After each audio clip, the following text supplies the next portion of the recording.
Today's topic is all about multiple means of expression for our students.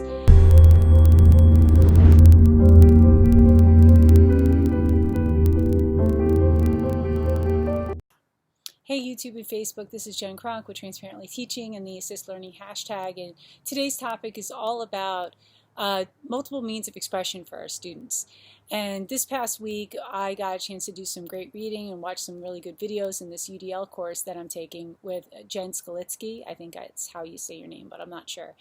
And it's been really, really great for me. And it ties in so closely to stuff that I really am very passionate about. In one of my presentations that I do in conferences is all about alternate forms of assessment and projects for kids. So it just is a perfect dovetail for me. So multiple means of expression.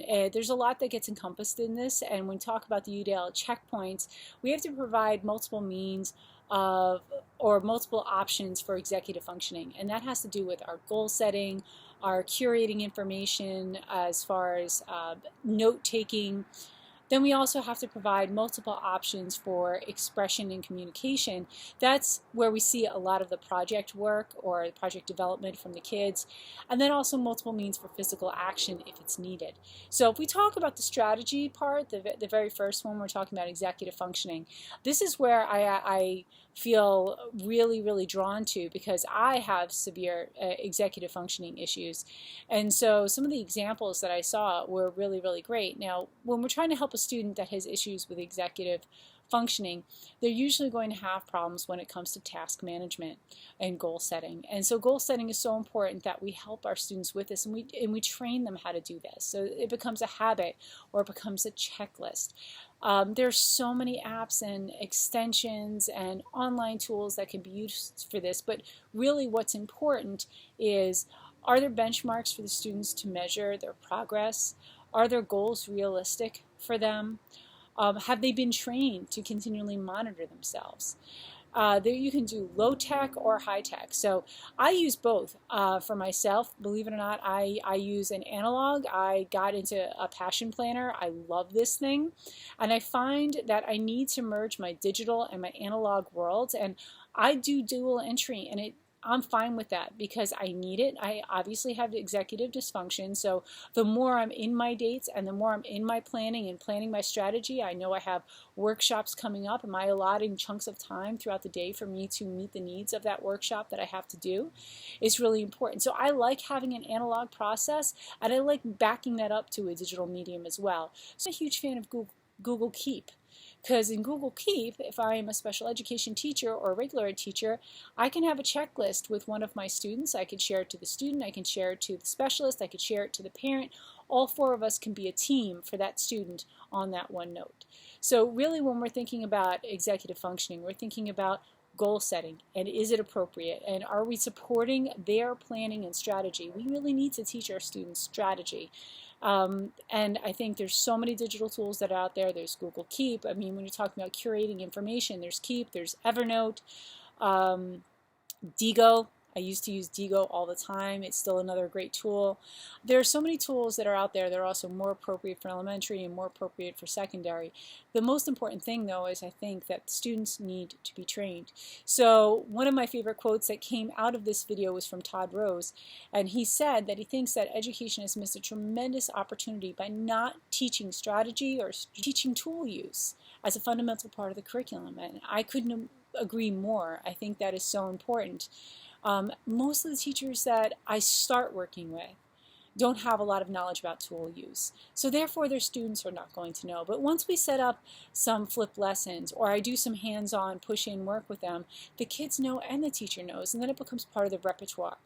And so that's what we're looking to do is develop more skill across more toolkits. The next part of multiple forms of expression is expression and communication. And this is where we see a lot of media. This is where we see some really great projects. And I love this section because I'm all about alternative assessment. So some of the examples that we can use is just about students expressing what they know. You can use movies. You can use podcasts. You can use I like to use thing links with my students. I love thing links. I love using thing links as one of the multiple forms of representation where students go to get information. There's no reason why students can't create thing links according to a rubric for the rest of the students. I also really enjoy using breakout kits.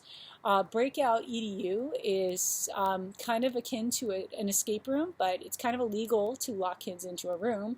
So we actually have them break into a box. So the box has a series of locks, and there's clues, and there are tons of curricularly aligned breakout games to play. Now, what I love to have students do after playing a couple of games as part of my multiple means of representation is have them to begin to develop games as part of their multiple means of expression. And the great thing is when I leverage kids' capacity to create in that form, making a game or making a thing link or something like that, I also get more resources that I can use later on for my multiple means of representation. So it's just a win-win. The more diversified I let them be with guidance and support, I wind up with this diverse toolkit myself as a teacher for the next year. Now we go forward thinking about our physical action. Physical action can entail a lot of things. I mean, you can have dance and physical action. You can have speech to text. And I think that's really important. So my son, for example, is a perfect anecdote for this particular one. So my son early on was receiving services for speech, occupational therapy, because he had very poor fine motor articulation. He still does. And he also has a learning disability. And he had projects that he had to do that had to be submitted in writing. And he would come home in tears because he could not write certain things, and it was very frustrating. And there was one time in particular where he wanted to nominate his teacher for this award, and he had to write a paragraph for it, and he was distraught. He came home crying very hard because he knew he was immediately eliminated because he had to write. I knew speech to text would not work with him because his speech articulation was not that good yet. He's had a lot of slurs. He had a lot of L's that were W's. There was no way it would work. So I decided to break out YouTube, and I started capturing video, and I had him nominate his teacher on video. And the most wonderful thing happened because of this. He saw his video, and he didn't like it, and he did it again. And he didn't like it, and he did it again. And he didn't like it, and he did it again, and he did this 7 times. And what happened as a result was every single time he did a new version of that video, he corrected his speech a little bit more. And so the final video that I got of him was beautifully articulate, and it was him nominating his teacher, and the nomination went through. His teacher did get the award, and the PTA who had put this out there realized that they were eliminating certain students and are now letting video submissions happen. Speech to text is something I use every day. But in my son's case, when there's some type of speech impediment, that wasn't an option, so the video turned out to be the best resource for him. So I think the most important takeaway when you're thinking about multiple means of expression is give your students a toolkit to choose from when they have to demonstrate their learning.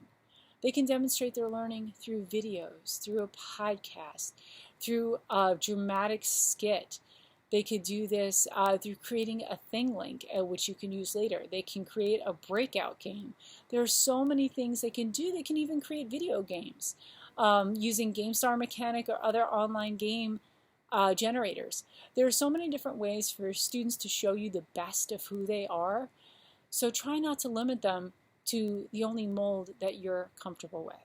Thanks so much, and hope you found this useful.